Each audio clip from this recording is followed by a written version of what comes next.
Assalamualaikum warahmatullahi wabarakatuh. Salam bahagia calon guru penggerak di Indonesia.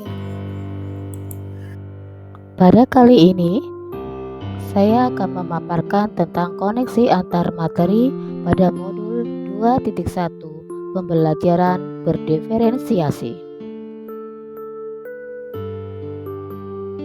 Perkenalkan, saya Subhul Mawadah, calon guru penggerak angkatan 11 dari instansi SDN Karangsari 1, Kabupaten Brebes. Pada koneksi antar materi modul 2.1 ada beberapa pertanyaan. Yang pertama adalah apa yang dimaksud dengan pembelajaran berdiferensiasi dan bagaimana hal ini dapat dilakukan di kelas? Pembelajaran berdiferensiasi adalah serangkaian keputusan masuk akal yang dibuat oleh guru yang berorientasi kepada kebutuhan murid. Keputusan-keputusan yang masuk akal terkait dengan kurikulum yang memiliki tujuan pembelajaran yang didefinisikan secara jelas, bagaimana guru menanggapi atau merespon kebutuhan belajar muridnya, bagaimana mereka menciptakan lingkungan belajar yang mengundang murid untuk belajar dan bekerja keras untuk mencapai tujuan belajar yang tinggi, manajemen kelas yang efektif, dan penilaian yang berkelanjutan. Lalu, bagaimana hal ini dapat dilakukan guru di kelasnya? Dalam melakukan pembelajaran berdiferensiasi, guru harus memperhatikan beberapa aspek.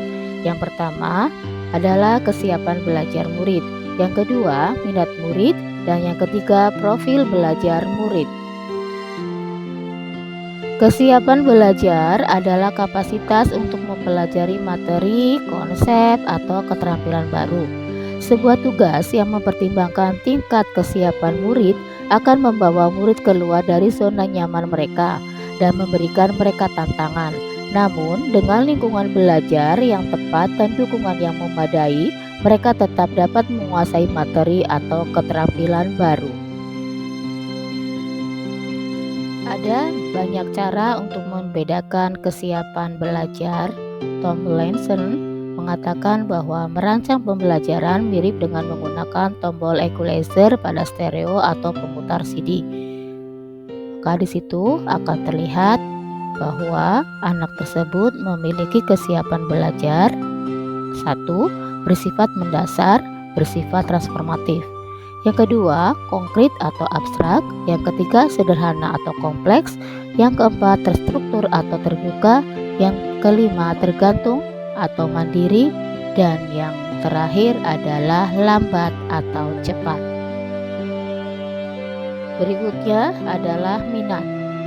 Minat merupakan suatu keadaan mental yang menghasilkan respon terarah kepada suatu situasi atau objek tertentu yang menyenangkan dan memberikan kepuasan diri.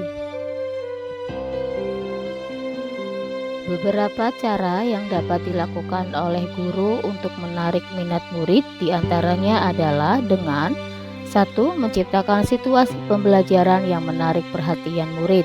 Misalnya dengan humor, menciptakan kejutan-kejutan, dan sebagainya. 2. Menciptakan konteks pembelajaran yang dikaitkan dengan minat individu murid. 3. Mengkomunikasikan nilai manfaat dari apa yang dipelajari murid. Dan 4. Menciptakan kesempatan-kesempatan belajar di mana murid dapat memecahkan persoalan.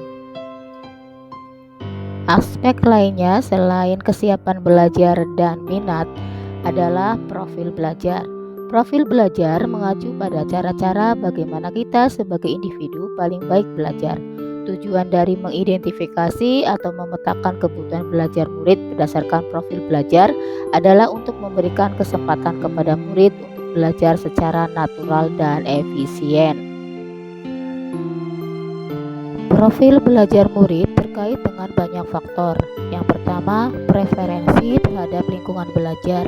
Misalnya terkait dengan suhu ruangan, tingkat kebisingan, jumlah cahaya, apakah lingkungan belajar terstruktur atau tidak terstruktur, dan sebagainya. Yang kedua, pengaruh budaya, santai atau terstruktur, pendiam atau ekspresif, personal atau impersonal. Yang ketiga, preferensi gaya belajar. Yang keempat, preferensi berdasarkan kecerdasan majemuk. Pertanyaan kedua, bagaimana pembelajaran berdiferensiasi dapat memenuhi kebutuhan belajar murid dan membantu mencapai hasil belajar yang optimal? Untuk memenuhi kebutuhan belajar siswa dan mencapai hasil belajar yang optimal, maka guru dapat melakukan satu, pemetaan kebutuhan siswa dengan cara evaluasi pemahaman awal siswa terhadap materi. Yang kedua, kenali minat dan bakat siswa. Yang ketiga, perhatikan gaya belajar siswa, sesuaikan metode pembelajaran. Kemudian yang kedua, diferensiasi dalam 3 aspek: konten, proses, dan produk. Pada aspek konten, sesuaikan tingkat kedalaman materi. Siswa yang cepat bisa diberikan soal-soal hot, sementara yang lambat bisa diberikan soal-soal yang dasar. Kemudian pada diferensiasi proses, variasikan aktivitas pembelajaran, misalnya diskusi kelompok, proyek, individu, atau presentasi.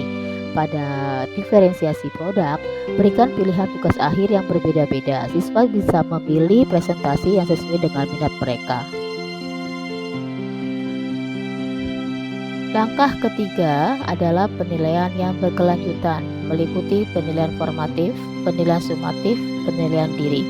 Penilaian formatif dilakukan untuk memantau perkembangan siswa, lakukan penilaian secara berkala.